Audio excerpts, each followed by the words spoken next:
আউযুবিল্লাহি মিনাশ শাইতানির রাজিম বিসমিল্লাহির রহমানির রহিম রব্বি জিদনি ইলমা রব্বি জিদনি ইলমা রব্বি জিদনি ইলমা রব্বি ইশরাহ লি সাদরি ওয়া ইয়াসসির লি আমরি ওয়াহলুল উকদাতাম মিন লিসানি ইয়াফকাহু কওলি। আজকে আমাদের আলোচনার বিষয় হচ্ছে দণ্ডবিধি আইন 1860। আমরা গত ক্লাসে আলোচনা করছিলাম হচ্ছে ফৌজদারি কার্যবিধি আমরা শেষ করছি আলহামদুলিল্লাহ। এখন আজকে আমরা শুরু করব হচ্ছে দণ্ডবিধি আইন 1860। এখন দণ্ডবিধি আইন শুরু করার আগে দণ্ডবিধি আইনের কিছু পরিচিতি আছে, সেই পরিচিতিগুলো আমরা একটু আগে শুরু করি। পরিচিতিটা কি? দণ্ডবিধি আইন হচ্ছে 1860 সালের 45 নম্বর আইন এবং এই আইন 6 অক্টোবর 1860 সাল হতে এটা কার্যকর হয়। প্রথমে 1860 সালের আগে এটার প্রস্তাবনা দেওয়া হয় 1832 সালে। প্রস্তাবনা দেন কে? লর্ড ম্যাকুলে। লর্ড ম্যাকুলে উনি প্রস্তাবনাটা দিছিলেন। তখন এই আইনটার নাম ছিল লর্ড ম্যাকুলে কোড। তারপর 1862 সালের 1 জানুয়ারি এটা কার্যকর হয় এবং এই আইনটাকে 1860 সাল হিসাবে অভিহিত করা হয়। তারপরে যখন 1947 সালে যখন 62 সালের পরে ইন্ডিয়াতে এটা পেনাল কোড হিসাবে আইপিসি কোড হিসাবে অভিহিত হয় এবং 1947 সালে যখন পাকিস্তান হয় তখন এটা পিপিসি অর্থাৎ পাকিস্তান পেনাল কোড হিসেবে অভিহিত হয়। শেষ বাংলাদেশ স্বাধীন হওয়ার পরে 1972 সালের 22 মে 1972 সালের 22 মে রাষ্ট্রপতির 48 নং আদেশে বাংলাদেশে দণ্ডবিধি আইন চালু হয় এবং এটা একটা স্থায়ী আইন বা বিধিবদ্ধ আইন বা মূল আইন বা সাবস্ট্যান্টিভ ল হিসাবে কার্যকর হয়। এর মোট অধ্যায় হচ্ছে 23টি আর এর মধ্যে দুইটা অধ্যায় আছে। একটা হচ্ছে 5-এর শর্ট হাইফেন ক অপরাধমূলক বিশ্বাসভঙ্গ, আর একটা হচ্ছে 9-এর শর্ট হাইফেন ক, এটা হচ্ছে ঘুষ সম্পর্কিত বা নির্বাচন সংক্রান্ত বিষয়। এই দুইটা সহ হয় গিয়ে মোট 25টা অধ্যায়, কিন্তু ক্রমিক নাম্বার অনুসারে এটা অধ্যায় হচ্ছে 23টি, দ্বারা হচ্ছে 511টা। এখানে যে কথাগুলো বললাম এর মধ্যে অনেকগুলো এমসিকিউ আছে। এই এমসিকিউ গুলা আপনারা যদি মনে করেন যে ক্লাসের মধ্যে তো স্যারের মতো করে বলতেছে, আমরা আর কি করব, কিন্তু না, এটা আপনার মনে করার কোনো সুযোগ নাই, কারণ আমি ক্লাসের মধ্যে যে কথাগুলো বলি প্রত্যেকটাই কিন্তু এক একটা এমসিকিউ। অতএব প্রত্যেকটা ক্লাসই আপনারা মনোযোগ সহকারে নেবেন। ঠিক আছে? এই যে মনে হয় যে এতক্ষণ যে আলোচনা করলাম সেইগুলা হচ্ছে মনে হয় যে আপনাদের আইকিউর জন্য একটা এমসিকিউ। যেমন 1860 সালের কত নম্বর আইন ছিল? দণ্ডবিধি আইন 1860 সালের 45 নম্বর আইন। তারপরে হচ্ছে বাংলাদেশ দণ্ডবিধি আইন পূর্বের নাম কি ছিল বা আদি নাম কি ছিল? তখন আপনাকে লিখতে হবে ভারত দণ্ডবিধি আইন, পাকিস্তান দণ্ডবিধি আইন। এটার প্রতিষ্ঠাতা কে? লর্ড ম্যাকুলে। এগুলো আপনাকে লিখতে হবে। কত তারিখ থেকে কার্যকর? 1862 সালের 1 জানুয়ারি হতে কার্যকর। তাহলে এখন আমরা বাংলাদেশে কত সালে বলেছিলেন জানি? 1872 সালের 22 মে। বাংলাদেশে 1872 সালের 22 মে রাষ্ট্রপতির 48 নং আদেশে বাংলাদেশে দণ্ডবিধি আইন হিসাবে এটা অবহিত হয় এবং এই দণ্ডবিধি আইন একটা স্থায়ী আইন অথবা মূল আইন বা সাবস্ট্যান্টিভ ল অথবা বিধিবদ্ধ আইন। যদি না আপনার এমসিকিউর মধ্যে আসে দণ্ডবিধি আইন কোন আইন, স্থায়ী আইন, মূল আইন, পদ্ধতিগত আইন নাকি বিধিবদ্ধ আইন, তাহলে যদি আপনার ক খ গ দেওয়া থাকে অর্থাৎ পদ্ধতিগত তো না, পদ্ধতিগত হচ্ছে ফৌজদারি কার্যবিধি বা সাক্ষ্য আইন হচ্ছে পদ্ধতিগত আইন, আর দণ্ডবিধি আইন হচ্ছে স্থায়ী আইন অথবা মূল আইন অথবা বিধিবদ্ধ আইন, অর্থাৎ বিধিতে যা উল্লেখ আছে সেটাই হচ্ছে দণ্ডবিধি আইন। তাহলে এখন আমরা মূল ক্লাসে ঢুকি। অধ্যায় 1। এখন তো মূল বই তো অধ্যায় লেখা নাই, লেখা আছে পরিচ্ছেদ 1। ঠিক আছে, এগুলো একটু মাথায় রাখবেন যে পরিচ্ছেদ কি। পরিচ্ছেদটাই হচ্ছে অধ্যায়। ঠিক আছে, এটা হচ্ছে একটা এমসিকিউ যে পরিচ্ছেদ কি। পরিচ্ছেদ হচ্ছে অধ্যায়। তারপর হচ্ছে অধ্যায় 1-এর দ্বারা কত, 1 হতে 5। তাহলে আমরা এখন দণ্ডবিধি আইনের 1 ধারার মূল হেডিং হচ্ছে কি, শিরোনাম বা বিধির কার্যকারিতা বা সীমা। অর্থাৎ এই আইন দণ্ডবিধি আইন হিসেবে অভিহিত হবে, সমগ্র বাংলাদেশে কার্যকর হবে।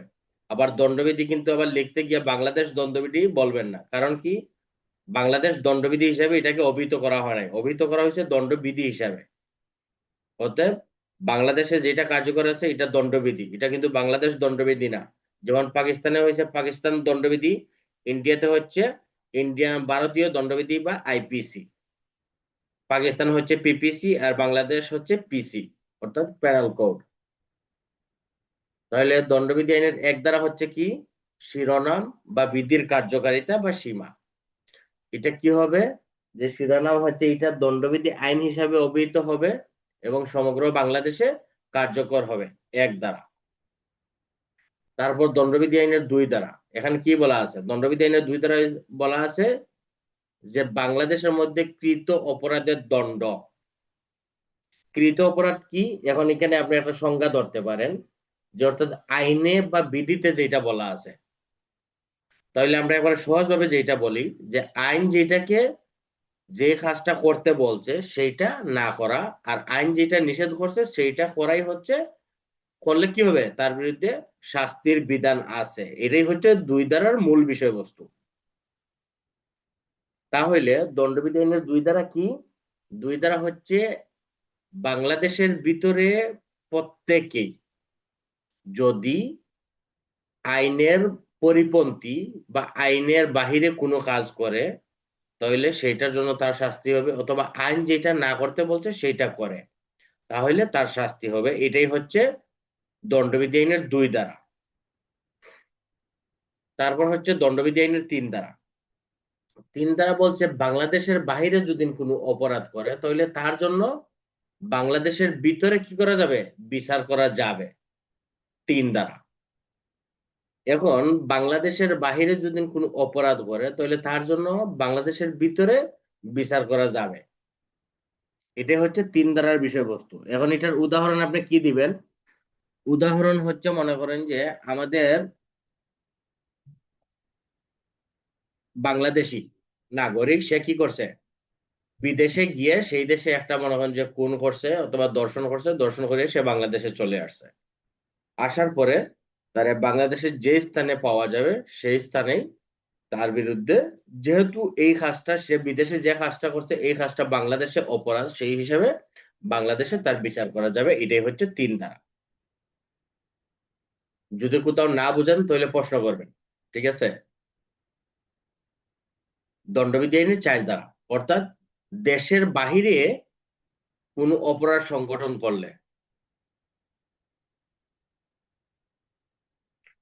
যে বাংলাদেশের বাহিরে যদি কোনো অপরাধ করে তাহলে তার জন্য কি করা যাবে, বাংলাদেশের ভিতরেও বিচার করা যাবে। এটাকে আমরা ধরতে পারি অতিরাষ্ট্রিক প্রয়োগ। অর্থাৎ যেহেতু এটা দেশ এবং দেশের বাহিরে এটা নিয়ে কার্যক্রম করে তাহলে এটাকে আমরা অতিরাষ্ট্রিক প্রয়োগ ধরি, দণ্ডবিধি আইনের 4 ধারা। এখন 4-এর যে 1-2-এর যে 2টা বিষয় বলছে, একটা হচ্ছে কি, যে বাংলাদেশের নাগরিক বাংলাদেশের বাহিরে কোনো স্থানে অপরাধ করছে অথবা বাহিরের কোন লোক কি করছে বাংলাদেশে অপরাধ করছে, সেই ক্ষেত্রে তার বিচার বাংলাদেশে করা যাবে। এটা হচ্ছে 4 ধারা। 1-এ বলছে। আর 2-এ হচ্ছে বাংলাদেশের রেজিস্ট্রিকৃত কোনো জাহাজ বা বিমানে কি করছে, কোনো অপরাধ করছে, তাহলে তার জন্য বাংলাদেশে বিচার করা যাবে। এখন একটা একটা উদাহরণ দেই, যেমন আমাদের বাংলাদেশের নাগরিক হচ্ছে মনে করেন যে মৃণাল কান্তি, সে মনে করেন যে বর্তমানে আছে কোথায়, ব্রিটিশে। সে এখন বর্তমানে ব্রিটেনে আছে। মৃণাল কান্তি ব্রিটেনে থাকিয়ে কি করছে, একটা অপরাধ সংগঠন করছে। অপরাধটা কি করছে, ওই দেশের মনে করেন যে একজন লোককে সে খুন করছে। যেহেতু ওইটা কোনটা ওই দেশের আইনেও অপরাধ এবং বাংলাদেশের আইনেও অপরাধ, সেই ক্ষেত্রে মৃণালের বিচার ব্রিটেনেও হইতে পারে, বাংলাদেশেও হইতে পারে। যদি সে বাংলাদেশে চলে আসে তাহলে তার বিচার বাংলাদেশে হবে, আর যদি বিদেশে থাকে তাহলে সেই ক্ষেত্রে তার বিচার বিদেশে হবে। এটা হচ্ছে চাইর দ্বারা। এখন দুইয়ে কি বলছে, যে যদি কোনো বিদেশি নাগরিক বাংলাদেশে কোনো অপরাধ করে সেই ক্ষেত্রে তার বিচার বাংলাদেশে করা যাবে। এখন আমাদের মনে হয় যে সুহেল খান, উনি হচ্ছে একজন ব্রিটিশ নাগরিক। উনি বাংলাদেশে চাকরি করতেছে। চাকরির সুবাদে উনি মনে করেন যে কোথায় আছে, ঢাকা সাভারে আছে। সাভারে থাকাকালীন সময় উনি মনে করেন যে এখানে একজন লোককে খুন করছে বা একটা ধর্ষণ করছে, অথবা যেহেতু বাংলাদেশে বেবিচার একটা অপরাধ হিসেবে গণ্য হয়, সেক্ষেত্রে কি করছে, সে একটা বেবিচার করছে। সেই ক্ষেত্রে সুহেল যে ব্রিটিশ নাগরিক, এই জন্য কিন্তু সুহেল এখান থেকে কিন্তু পার পাওয়ার কোনো সুযোগ নাই। কারণ বাংলাদেশের দণ্ডবিধির যে 4 ধারার অতিরাষ্ট্রিক প্রয়োগ, এই অতিরাষ্ট্রিক প্রয়োগে বলা আছে যে সে দেশি নাগরিক হোক আর বিদেশি নাগরিক হোক, তার শাস্তি বাংলাদেশেই হবে তার অপরাধের জন্য। যেহেতু খুন বাংলাদেশে একটা অপরাধ হিসেবে গণ্য হয়, ধর্ষণ একটা অপরাধ হিসেবে গণ্য হয়, ব্যভিচার একটা অপরাধ হিসেবে গণ্য হয় পেনাল কোড অনুসারে, সেই ক্ষেত্রে সোহেল খানের বিচার বাংলাদেশে হবে, সংশ্লিষ্ট ধারা অনুসারেই তার বিচার হবে। এখন যদি সোহেল খান বলে যে আমি তো বিদেশি নাগরিক, সেই ক্ষেত্রে সোহেল খান কিন্তু রেহাই পাওয়ার কোনো সুযোগ নাই। এটা হলো দণ্ডবিধি আইনের 4 ধারা। তাহলে দুইটা উদাহরণ কি বোঝা গেছে? একটা হচ্ছে আমার বাংলাদেশি নাগরিক বিদেশে অপরাধ করছে, অপরাধের জন্য তার বাংলাদেশেও বিচার হইতে পারে, বিদেশেও হইতে পারে। আর সোহেল খান হচ্ছে বিদেশি নাগরিক, সে আমার বাংলাদেশে আছে, সে কি করছে, বাংলাদেশে একটা অপরাধ করছে, এই জন্য তার বিচার বাংলাদেশে হবে। এটা হচ্ছে 4 ধারা অতিরাষ্ট্রিক প্রয়োগ। এখানে কি কারো কোনো প্রশ্ন আছে? স্যার 3 আর 4-এর মধ্যে পার্থক্য কি হইলো তাহলে স্যার? 3 হচ্ছে বাংলাদেশের ভিতরে সংগঠিত অপরাধ। 3 হচ্ছে বাংলাদেশের নাগরিক বাহিরে সংগঠন করছে। আর 4 হচ্ছে মূলত অতিরাষ্ট্রিক যে প্রয়োগটা আছে, আমরা এই কয়েকটা আইনে অতিরাষ্ট্রিক প্রয়োগ করছি না, 4 ধারাটা হচ্ছে অতিরাষ্ট্রিক প্রয়োগের ক্ষেত্রে, যে আপনার বিচার বিদেশেও করতে পারবে। এটা হচ্ছে 4 ধারার মূল আলোচনা আর কি। আবার এখানে স্পেসিফিকলি উদাহরণের মধ্যে বলে দিছে যে বিদেশের নাগরিক যদি বাংলাদেশে অপরাধ করে সেই ক্ষেত্রে তার বিচার বাংলাদেশেও হবে। আর 3 ধারাটা হচ্ছে শুধু বাংলাদেশি নাগরিকের জন্য। অতিরাষ্ট্রিক বিষয়টা কি তাহলে উভয় দেশের জন্য, মানে হ্যাঁ, ওই দেশের লোক এখানে করলে? অপরাধ, হুম, আর আমার লোক ওই দেশে করলে অপরাধ। এটা মাত্র 5টা আইনে অতিরাষ্ট্রিক প্রয়োগটা আছে। পাঁচটা বাংলাদেশে আইন। বাংলাদেশে যত আইন আছে এই মানব পাচার আইনে, আছে। হ্যাঁ, এই আইনের মধ্যে 5টা আইনে মাত্র অতিরাষ্ট্রিক প্রয়োগ আছে। মাদকদ্রব্য, মানব পাচার, খারাপ দেবো আছে। দণ্ডবিধি, তারপরে হচ্ছে সাইবার নিরাপত্তা, আর আরেকটা কোন আইন জানি, ফৌজদারি কার্যবিধি 188। 188 ফৌজদারি কার্যবিধি। এটা কি শাস্তির বিধান নাকি? এটা হচ্ছে পদ্ধতি। শাস্তি নাই, পদ্ধতি। শাস্তি আর পদ্ধতির মধ্যে হিসাব রাখতে হবে। কারণ ফৌজদারি কার্যবিধি আর হচ্ছে সাক্ষ্য আইন, এগুলো হচ্ছে পদ্ধতিগত আইন। আর দণ্ডবিধি ছাড়া আর বিশেষ যত আইন আছে এগুলো হচ্ছে আপনার এই শাস্তির আইন। স্থায়ী আইন। স্থায়ী আইন না, এগুলো হচ্ছে বিশেষ আইন এবং এই মূল আইন, স্থায়ী আইন। যেটা যেটা দণ্ডবিধি হচ্ছে আপনার বিধিবদ্ধ আইন, মূল আইন বা স্থায়ী আইন, তিনটাই ধরে নিতে পারেন। আর বাকি যেগুলো আছে যেমন নারী শিশু, এটা হচ্ছে বিশেষ আইন। তারপরে হচ্ছে স্থানীয় এলাকার জন্য, যেমন আমাদের রাঙ্গামাটি, বান্দরবান, খাগড়াছড়ি, এগুলো হচ্ছে স্থানীয় আইন। তারপর আপনার যেমন আফিম আইন, শুল্ক আইন, এগুলো হচ্ছে বিশেষ আইন। তারপরে হচ্ছে পশু অনধিকার প্রবেশ, এগুলো হচ্ছে এই বিশেষ আইন। স্যার তাহলে আমরা বুঝলাম হচ্ছে 3 ধারা হচ্ছে বাংলাদেশের নাগরিক, বাংলাদেশের বাইরে অপরাধ করবে। হ্যাঁ, আর হচ্ছে 4 ধারা হচ্ছে বাংলাদেশি নাগরিক বাংলাদেশের বাইরে করতে পারে, বা বিদেশি নাগরিক বাংলাদেশে অপরাধ করতে পারে। এই সঠিক সঠিক। ঠিক আছে। এই জন্য এটারে আপনি সহজে ধরে নেবেন অতিরাষ্ট্রিক প্রয়োগ, কারণ অতিরাষ্ট্রিক প্রয়োগ যদিও বইয়ে লেখা নাই, এই জন্য কিন্তু আমরা আমাদের বোঝার জন্য লিখে নেব কি অতিরাষ্ট্রিক প্রয়োগ 4 দ্বারা। তারপর হচ্ছে 5 দ্বারা। 5 দ্বারা দণ্ডবিধি আইন কতিপয় আইনে কি করবে না, প্রভাবিত করবে না। এখন এই কতিপয় আইনগুলা কি? যেমন আমার বাংলাদেশে হচ্ছে সামরিক বাহিনীর 3টা আইন আছে, সেনা, নৌ, বিমান। তারপরে হচ্ছে আপনার যেমন মনে করেন যে নারী শিশু, তারপরে বিষয় বিশেষ আইন, জুয়া আইন, তারপরে হচ্ছে যেগুলা আছে আর কি, অর্থাৎ দণ্ডবিধি থেকে বাইর হয়ে গিয়ে যেসব আইনগুলা হয়েছে, মাদক দ্রব্য, আফিম আইন, জুয়া আইন, এগুলো তো হচ্ছে বিশেষ আইন, তাই না?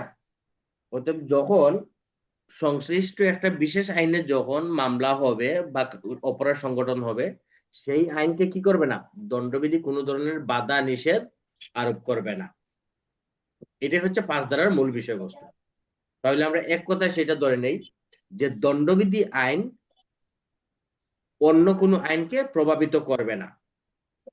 এখন অন্য আইনগুলোর মধ্যে মাথায় রাখতে হবে সামরিক আইন, যেমন সেনা, নৌ, বিমান, 3 বাহিনীর আইন এবং স্থানীয় আইন, বিশেষ আইন, এই 5টা ক্ষেত্রে কি করবে না, প্রভাবিত করবে না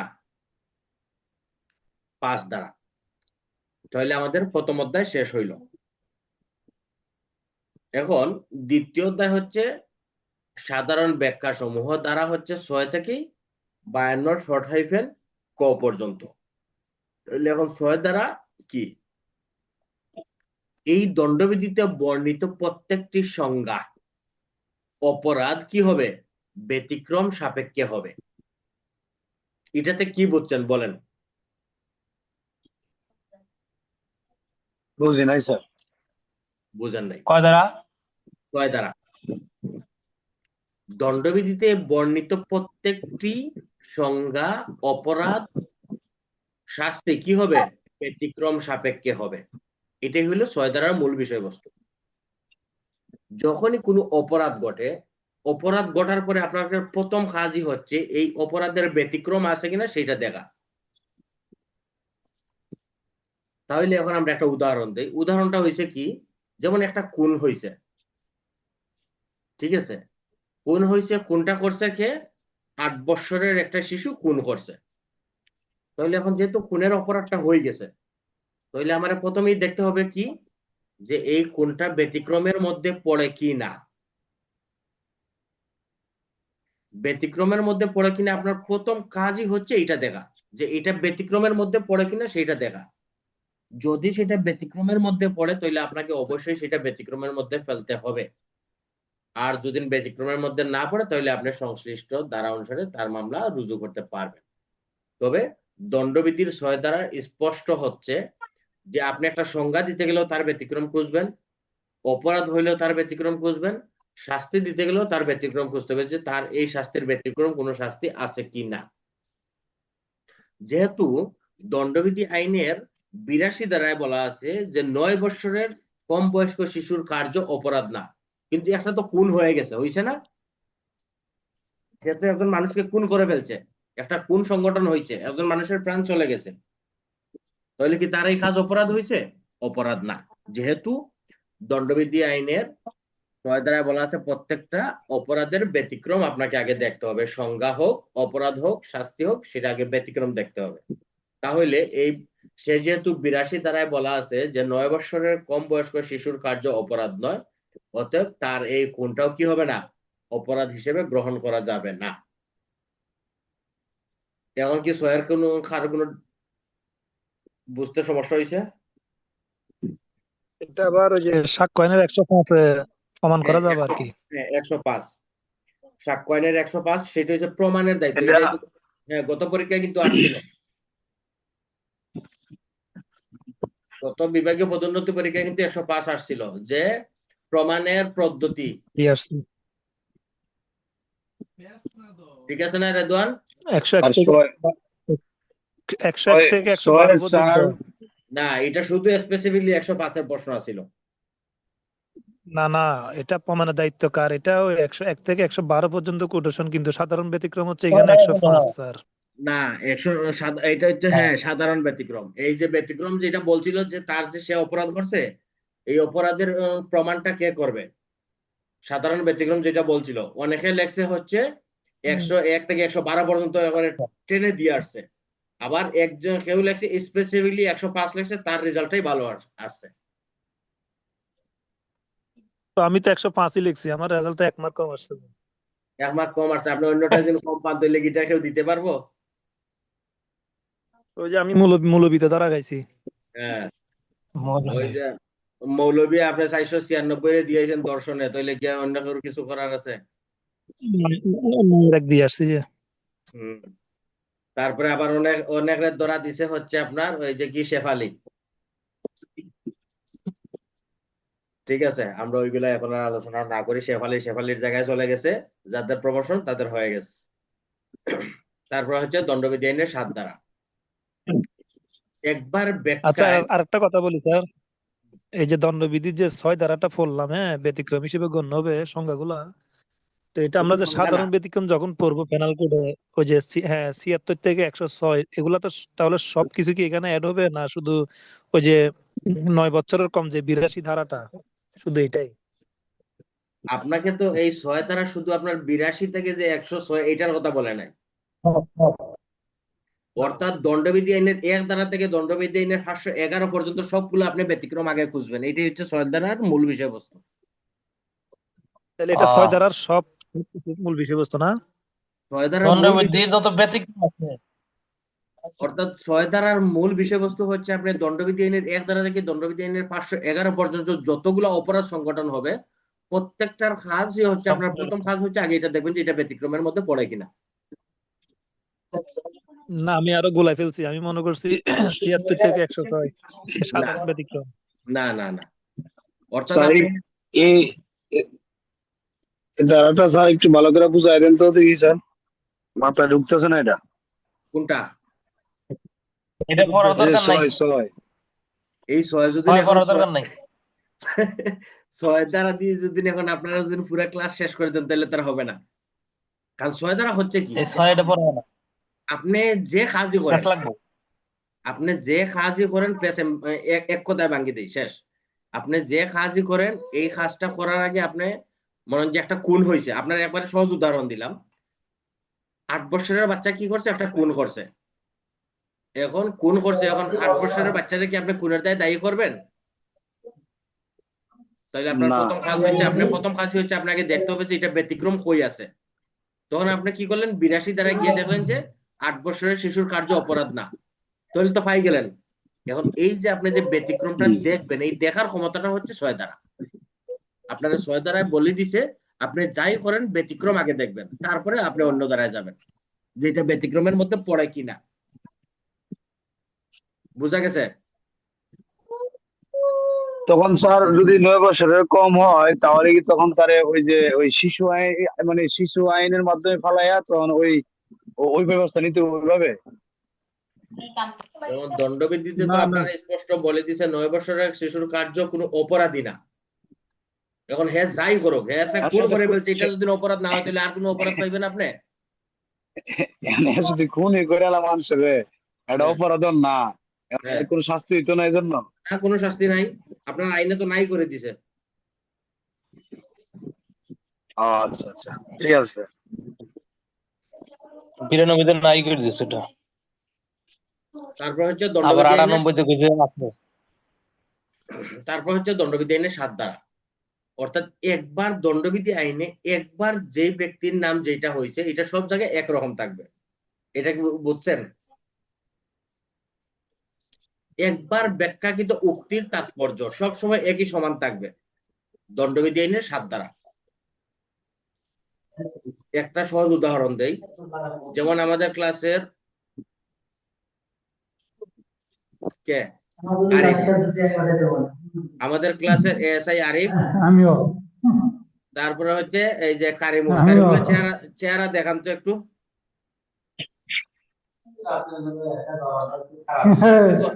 এখন এই যে দণ্ডবিধি আইনের 7 ধারায় বলছে কি যে আরিফুলের চেহারা হচ্ছে একটু লম্বাটে, তার চেহারা হচ্ছে একটু শ্যামলা, ঠিক আছে? এটাই হচ্ছে 7 ধারা। যেহেতু 7 ধারায় বলছে কি যে আরিফের চেহারা হচ্ছে একটু লম্বাটে, তার চেহারা মুখের গঠন হচ্ছে একটু লম্বাটে, চেহারা হচ্ছে শ্যামলা। এখন আরিফ দণ্ডবিধি আইনের 511 পর্যন্ত যতবারই আসবে ততবারই আরিফের একই রকম বর্ণনা থাকবে যে আরিফের গঠন হচ্ছে লম্বাটে, চেহারা হচ্ছে শ্যামলা। এটার চেঞ্জ করার আর কোনো সুযোগ নাই। বুঝছেন নাকি বুঝেন নাই? যেমন যেমন ওই যে আশ্রয় ছদ্মবেশ বিভিন্ন জায়গায় আছে এরকম বিষয় নাকি? না, অর্থাৎ এটা হচ্ছে কি অপরাধের ক্ষেত্রে যে আরিফ কি, আমি একবার দণ্ডবিধিতে একবার বলছে আরিফ খুব ভালো মানুষ। এখন দণ্ডবিধির যত জায়গার মধ্যে আরিফ আসবে আরিফকে ভালো মানুষ হিসাবেই গণ্য করতে ভালো। হবে, তার আর খারাপ বলার সুযোগ নাই। ও এটাই আচ্ছা, হচ্ছে 7 ধারার কথা। এখন আর কারো কোনো ডাউট আসেনি 7 ধারা? বলেন। ঠিক আছে। স্যার বিষয়টা কি এরকম যে ওই যে কারো বাসায় চুরি টুরি করতে গেছে, তার চেহারার যে বর্ণনা আকৃতি ধারণ করে, না ঠিক ভাই, এটা তো এরকম ভাবে উদাহরণ ওই দিয়া একজন বুঝাইলাম। আপনি তার তো বিচার। আপনি উদাহরণের মধ্যে যদি অন্য প্রশ্ন বুঝেন তাহলে তার বুঝবেন না, তাহলে তার উদাহরণ দেওয়া যাবে না। আগে আপনি বিষয়টা বুঝেন। বিষয়টা হচ্ছে কি, বিষয়টা হচ্ছে মনে করেন যে আমি মনে করেন যে দণ্ডবিধি, সাপোজ আমি দণ্ডবিধি, এখন আমি বলছি সেন্টু মিয়া খুব ভালো একজন ড্রাইভার, আমি তো দণ্ডবিধি, তাই না?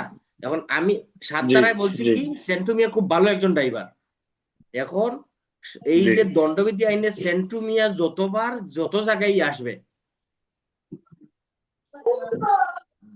দণ্ডবিধি ভালো বলে আইনে আখ্যায়িত করতে হবে। দণ্ডবিধি আইনের 511 ধারা পর্যন্ত সেন্টু মিয়ারে যত জায়গার মধ্যে পাবো, সেন্টু মিয়া একজন ভালো ড্রাইভার হিসেবেই থাকবে, তার আর খারাপ ড্রাইভার বলার সুযোগ নাই। মানে এক কথায় এই এই মানে এই 7 ধারার উক্তি রয়েছে এরকম যে একবার যেটা ঘোষণা করব ভালো হোক মন্দ হোক, ওই শেষ অব্দি পর্যন্ত এটাই করতে হইব। শেষ পর্যন্ত এটাই বলবৎ থাকবে, এটার খারাপ বলার আর সুযোগ আচ্ছা নাই। আচ্ছা স্যার, একটু কঠিন কঠিন জিনিস, হ্যাঁ যাই হোক, এক কথাই দুই কথাই তো না। ঠিক আছে স্যার। হ্যাঁ, এই জন্যই তো বারবার সবাই বলছি যে ক্লাস মিস করবেন না, কারণ ক্লাস মিস করলে একবার একটা জিনিস মিস করলে পরে এটা আর খুঁজে পাবেন না। কারণ দণ্ডবিধিতে মনে করেন যে একটা শব্দের কারণে দ্বারা এক জায়গা থেকে অন্য ধারায় চলে যায়। অতএব সবাই ক্লাসের মধ্যে যথাসময় অ্যাটেন্ড থাকবেন ইনশাল্লাহ। তারপরে হলো আর জি দ্বারা। স্যার ইনশাআল্লাহ।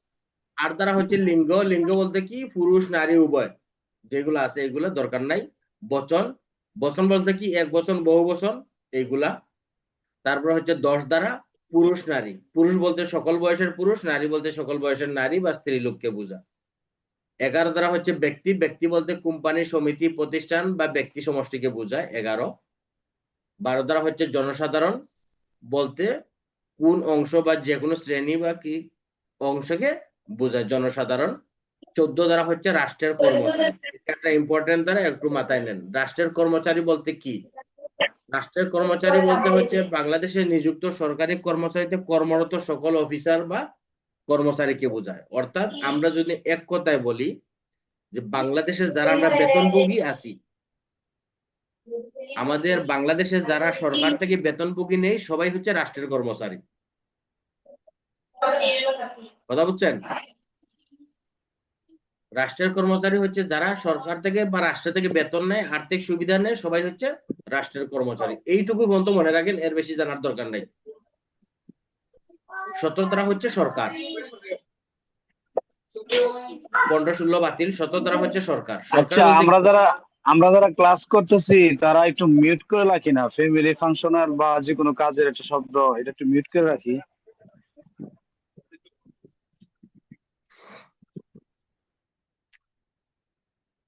17 দ্বারা হচ্ছে সরকার। সরকার বলতে কি বাংলাদেশে বা বাংলাদেশের কোন অঞ্চলের জন্য যারা শাসন কার্য পরিচালনা করে তারাই হচ্ছে সরকার। তাহলে এই সরকার বলতে আমরা কি বুঝি, যেমন বাংলাদেশের সংসদের যারা আছে সংসদ প্রধান, সে তো হচ্ছে সরকার। এখন সরকার কি আমার সিলেটে আসবে? আসবে না। তাহলে সিলেটের পরিচালনা করার জন্য কারে দিছে? বিভাগীয় কমিশনার, ওনারে দিছে সিলেট বিভাগ দেখার জন্য। উনার অধস্তন কি দিছে? ডিসি, যে সিলেট জেলা দেখবে। এই যে যে ব্যক্তিগুলা শাসন কার্য পরিচালনা করে তারাই হচ্ছে সরকার বা সরকারের সমষ্টি। 17 দ্বারা, 18 দ্বারা বাতিল, 19 দ্বারা হচ্ছে বিচারক বা জজ। এইটার একবারে সহজ ভাবে নেন। বিচারক বা জজ বলতে কি বোঝায়? অর্থাৎ দেওয়ানি বা ফৌজদারি আইনে যারা বিচার করলে আপিল ছাড়া তাদের রায় কি হয়? গ্রহণযোগ্য হয়। তাহলে সেটাই কি? বিচারক বা জজ। দেওয়ানি বা ফৌজদারি মামলা কি হয়? তাদের আপিল না হলে যেই রায় বলবৎ থাকে তারাই হচ্ছে জজ বা বিচারক। এক কথায় শেষ। তারপরে হচ্ছে 20 ধারা। 20 ধারা হচ্ছে কি? আদালত। এই আদালত কিন্তু, আচ্ছা, আদালতে 2-3টা প্রশ্ন করে দেখি কে কি কইতে পারে। আদালত, সেন্টু মিয়া, আদালত কারে কয় বলেন?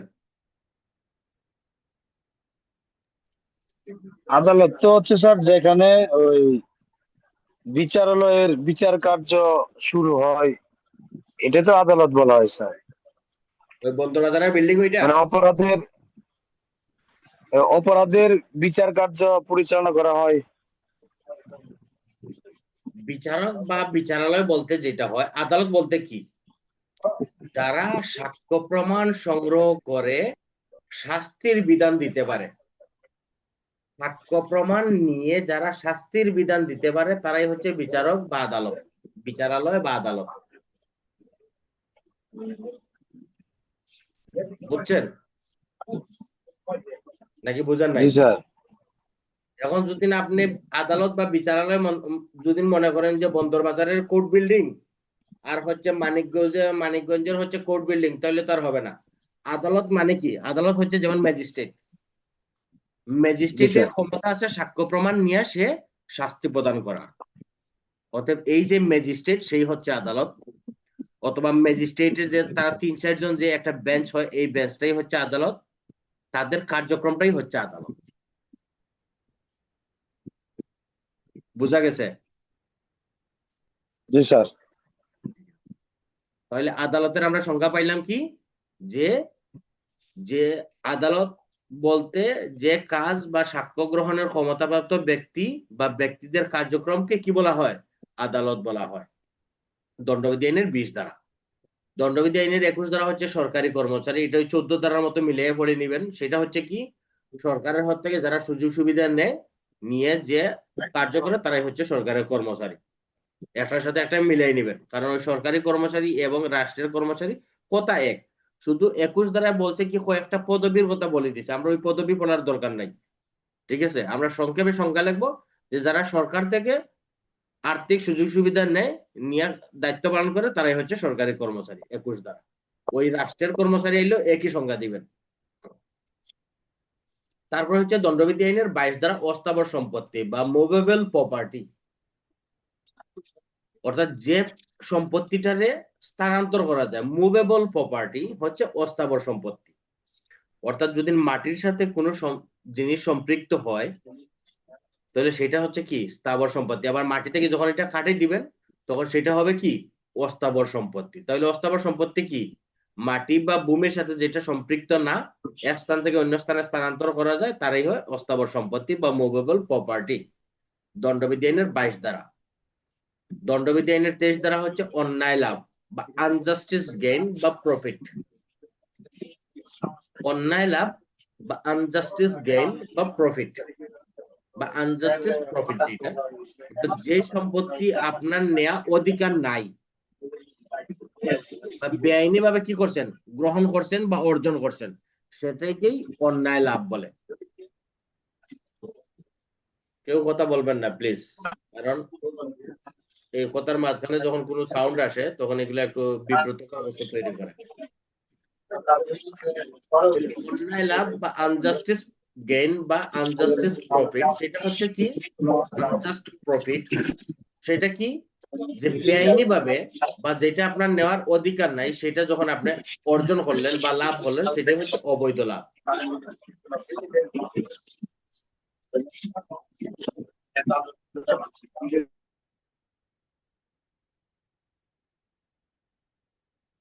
তারপর হচ্ছে অন্যায় ক্ষতি, তাহলে আমরা 23 দ্বারায় পাইলাম 4টা বিষয়: অন্যায় লাভ, অন্যায় ক্ষতি, অন্যায়ভাবে লাভ করা বা অন্যায়ভাবে ক্ষতি করা। তাহলে অন্যায় ক্ষতি কি? Wrongful loss. রংফুল লস কি? অন্যের অধিকারের সম্পত্তি, অর্থাৎ নুরুল ইসলামের সম্পত্তি কি করলো? আরিফুল ইসলাম ক্ষতি করলো, এটা হচ্ছে অন্যায় ক্ষতি করা, যে হের প্রতি, নুরুল ইসলামের প্রতি অন্যায়ভাবে ক্ষতি করলাম।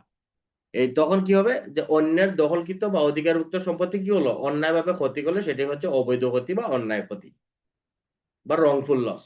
তারপর হচ্ছে অন্যায়ভাবে লাভ করা বা অন্যায়ভাবে ক্ষতিগ্রস্ত হওয়া। অন্যায়ভাবে লাভ করা বা অন্যায়ভাবে ক্ষতিগ্রস্ত হওয়া কি? অর্থাৎ যেই সম্পত্তি আপনার কোনো অধিকারই নাই, সেই সম্পত্তিটা আপনি কি করলেন? গ্রহণ করলেন, অর্জন করলেন, তাহলে সেটা কি হইলো? অন্যায় লাভ হলো। আর অন্যায়ভাবে ক্ষতি করা হচ্ছে কি? যে সম্পত্তি অন্যের অধিকার ছিল, আপনি কি করলেন? তার অধিকার থেকে তারা বঞ্চিত করলেন, সেটা হইলো অন্যায়ভাবে ক্ষতিগ্রস্ত হওয়া। তাহলে 23 দ্বারা আমরা কয়টা পাইলাম? অন্যায় লাভ, অন্যায় ক্ষতি, তারপরে অন্যায়ভাবে লাভ করা, অন্যায়ভাবে ক্ষতিগ্রস্ত হওয়া। তাহলে অন্যায়ভাবে লাভ করা কি? আনজাস্ট গেইন, প্রফিট, সেটা হচ্ছে যেই সম্পত্তিতে আমার অধিকার নাই সেটা অর্জন করলাম, সেটা হচ্ছে অবৈধ লাভ। অন্যায় ক্ষতি, যেই সম্পত্তিতে অন্যের অধিকার ছিল তার অধিকার থেকে আমি কি করলাম? সেটা ক্ষতি করলাম, তাহলে সেটা হলো অন্যায় ক্ষতি। আর অন্যায় লাভ, অন্যায় ক্ষতিগ্রস্ত হওয়া কি? যেই সম্পত্তিতে আমার কোনো অধিকারই ছিল না, সেইটা আমার নিজের অন্যায়ভাবে গ্রহণ করলাম, সেটা হইলো অন্যায় লাভ। আর যেই সম্পত্তিতে অন্যের অধিকার ছিল তার ক্ষতি করলাম, সেটা হলো অন্যায়ভাবে ক্ষতিগ্রস্ত হওয়া। দণ্ডবিধি আইনের 23 দ্বারা। তারপর হলো দণ্ডবিধি আইনের 24 দ্বারা, অসাধুভাবে বা ডিসঅনেস্টলি, অর্থাৎ কোনো ব্যক্তি অন্য কোনো ব্যক্তির সম্পত্তি বা টাকা পয়সা কি করলো? অন্যায়ভাবে ক্ষতি করলো বা অসাধুভাবে কি করলো? এটা নিয়ে আসলো, তাহলে সেটা হলো অসাধুভাবে বা অন্যায়ভাবে বা অবৈধভাবে লাভ করে বা অবৈধভাবে ক্ষতি করে। অর্থাৎ কোনো ব্যক্তি অন্য কোনো ব্যক্তির যদি অন্যায়ভাবে অবৈধভাবে লাভ করে বা ক্ষতি করে বা উদ্দেশ্যে কোনো কাজ করে, তাহলে সেটি অসাধুভাবে করেছে বলে গণ্য হবে, দণ্ডবিধি আইনের 24 দ্বারা। তাহলে আমরা আজকে এই 24 পর্যন্ত থাকি, আর সামনে দিয়ে অ্যাডভান্স হওয়ার কোনো সুযোগ নাই। তাহলে আমরা এক টানে আবার একটু বলে নেই, যেহেতু 1 মিনিট সময় আছে। সেটা হচ্ছে কি? 1 দ্বারা হচ্ছে শিরোনাম, সমগ্র বাংলাদেশে কার্যকর হবে, দণ্ডবিধি হিসেবে অভিহিত হবে। 2 দ্বারা হচ্ছে যেই কাজ করলে অপরাধ সেটা করা, আর যেটা না করলে অপরাধ, যেটা না করছে সেটা করা, তাইলে সেটা অপরাধ হিসেবে গণ্য হবে, তার বিচার হবে। 3 দ্বারা হচ্ছে বাংলাদেশের বাইরে যদি কোনো ব্যক্তি কোনো অপরাধ করে তাহলে তার শাস্তি। 4 দ্বারা হচ্ছে অতিরাষ্ট্রিক প্রয়োগ। 5 দ্বারা হচ্ছে দণ্ডবিধি অন্য কোনো আইনকে প্রভাবিত করবে না। 6 দ্বারা হচ্ছে দণ্ডবিধিতে সকল যা কিছু আছে সেগুলো ব্যতিক্রম সাপেক্ষে হবে। 7 দ্বারা হচ্ছে একবার ব্যাখ্যায় যেটা উল্লেখ আছে সেটা সবসময় বহাল থাকবে। 8 দ্বারা লিঙ্গ, 9 দ্বারা বচন, এগুলোর দরকার নাই। 14 দ্বারা হচ্ছে রাষ্ট্রের কর্মচারী, যারা বেতনভোগী তারাই রাষ্ট্রের কর্মচারী। সরকার বলতে যারা সরকারের